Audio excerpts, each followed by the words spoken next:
गुजरात गांधीनगर लोकसभा क्षेत्र के अंतर्गत आने वाले बाबला में विकास और भ्रष्टाचार के मुद्दे ने स्थानीय राजनीति में तहलका मचा दिया है।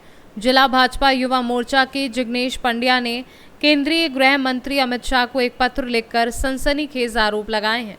पत्र में जिग्नेश पंड्या ने बताया कि बाबला नगरपालिका पिछले 10 वर्षों से विकास के मामले में पूरी तरह से विफल रही है और यहां बड़े पैमाने पर भ्रष्टाचार व्याप्त है। उन्होंने इसे नरक नगर पालिका बताया है, जहां सड़कें, पानी, बिजली जैसी बुनियादी सुविधाओं के अभाव में हैं। पंड्या ने आरोप लगाया कि नगर पालिका में चलने वाले टेंडरों में 40 से 50% कमीशन लिया जाता है और स्थानीय नेता गृह मंत्री के नाम का दुरुपयोग करते हुए रबर स्टाम्प अध्यक्षों की नियुक्ति कराते हैं।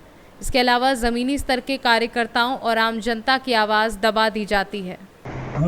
भारतीय जनता पार्टी अमदावाद जिला युवा मोर्चा कार्यकर्ता मैं अमित भाई शाह साहेब ने जे बावड़ा शहर की वर्तमान परिस्थिति संदर्भे जे पत्र लखेल है ये माटे आप सौने जणाववा माँगू छूँ कि बावड़ा पायाना कार्यकर्ताओं और बावड़ा शहर द्वारा पण घणी वखत रजूआतो करवामां आवी।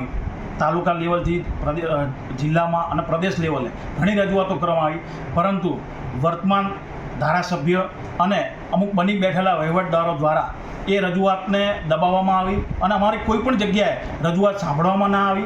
अमारी रजूआत एटली ज छे कि बावड़ा शहरनो सर्वांगी विकास करवामां आवे अने आ विकास कायमी धोरणे रहे अने नानुं मोटुं जे पण अत्यारे गंदकीनो विषय छे, पाणीनो प्रश्न छे, वीजळीनो प्रश्न छे, रोड रस्ता है, आ बधाનું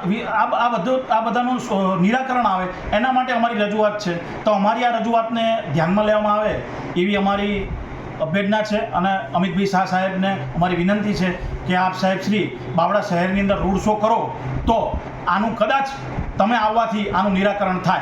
आभार। अहमदाबाद से सी न्यूज़ संवाददाता यज्ञेश गोस्वामी की रिपोर्ट।